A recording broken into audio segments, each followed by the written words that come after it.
আসসালামু আলাইকুম, welcome back to my channel Ruma's ডিমস কিচেন। যে প্রান্ত থেকে বসে আমার ভিডিওটি দেখছো, আশা করি প্রত্যেকেই ভীষণ ভালো আছো। আলহামদুলিল্লাহ। আজকের রেসিপি বাগদা চিংড়ির পোলাও। চলো দেখে নেওয়া যাক কী কী উপকরণ লাগছে। তার আগে বলে রাখি, পুরো ভিডিওটি কন্টিনিউ করো, না হলে কোনো একটা স্টেপ মিস করলে তোমাদের বুঝতে অসুবিধা হবে। চিংড়ি মাছটা কীভাবে কেটে ধুয়ে পরিষ্কার করে রেখেছি সেটা দেখিয়ে দিচ্ছি, আর এটা একটু ভালোভাবে দেখে নিও, তাহলে খুব ভালোভাবে বুঝতে পারবে।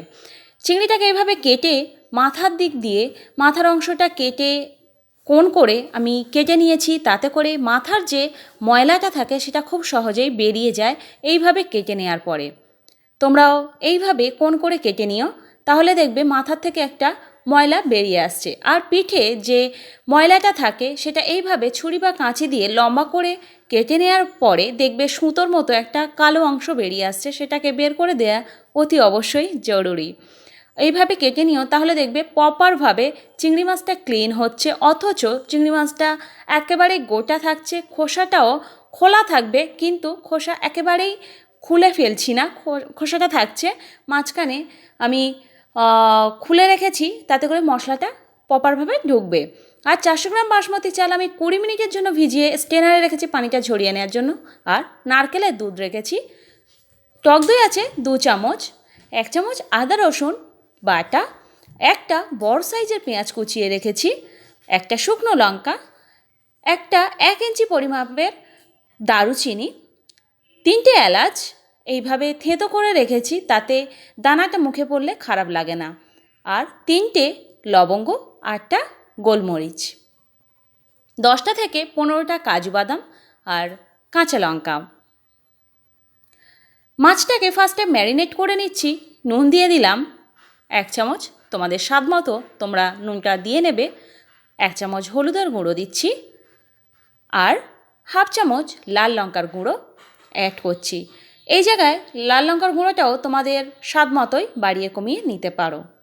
হাত দিয়ে ভালোভাবে মাখিয়ে নিচ্ছি, আর এইভাবে নুন হলুদ লঙ্কা আমি হাত দিয়ে মাছের মধ্যে ঢুকিয়ে দিচ্ছি খোসার ভিতরে। যেহেতু উপরের অংশটা খোসাটা পুরো খোলাই আছে, ভিতরের সহজে নুন মশলা ঢুকে যাবে। একটু হাত দিয়ে ভালোভাবে মাখিয়ে নিতে হবে। এবার হাঁডির মধ্যে আমি তেল অ্যাড করছি। আমি সাদা তেল দিচ্ছি, সয়াবিন তেল। একটা শুকনো লঙ্কা দিয়ে নিলাম, আর থেঁতো করে রাখা এলাচটাকে আমি একটু হাত দিয়ে ছাড়িয়ে দিয়ে দিলাম, 3টে লবঙ্গ, 8টা গোলমরিচ আর দারুচিনিটা দেওয়ার পরে স্মেলটা আসার পরেই সঙ্গে সঙ্গে আমি পেঁয়াজটা ছেড়ে দিলাম। তোমরা একটা বড় সাইজের পেঁয়াজ নিতে পারো, না হলে মিডিয়াম সাইজ পেঁয়াজ হলে 2টো নিও।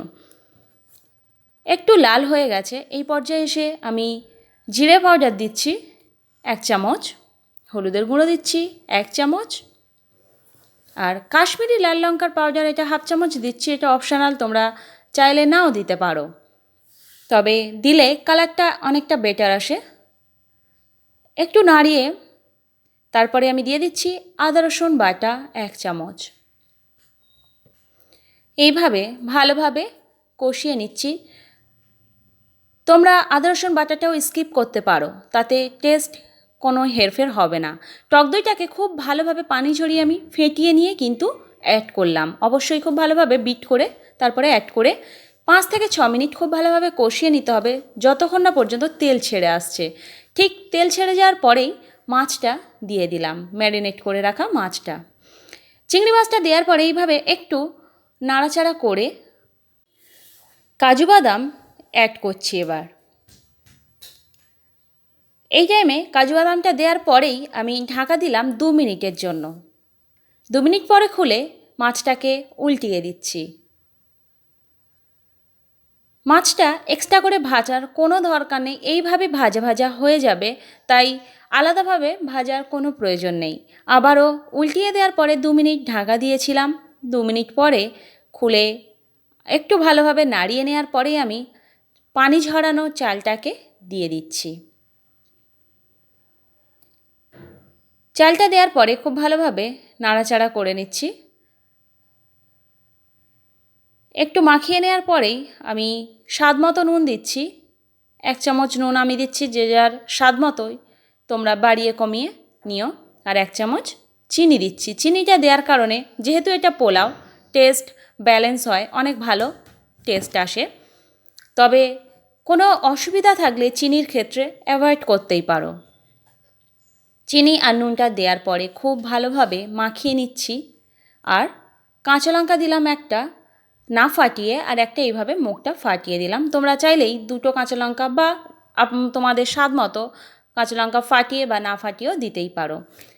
আমি 1.5 গ্লাস, মানে যে কাপে বা যে গ্লাসে তোমরা চাল মাপবে তার ডাবল দুধ বা পানি নিতেই পারো। আমি নারকেল দুধ 1.5 কাপ দিলাম আর 1/2 কাপ পানি, মানে 1 গ্লাস আমি চাল নিয়েছিলাম, 2 গ্লাস পানি অ্যাড করলাম, তার মধ্যে 1.5 গ্লাস আমি নারকেল দুধ ইউজ করেছি। যেহেতু এটা পোলাও, নারকেল দুধ মাস্ট ইউজ করতেই হবে। যদি নারকেল দুধে কোনো প্রবলেম থাকে সেক্ষেত্রে বাইরের লিকুইড কেনা দুধ অ্যাড করতেই পারো।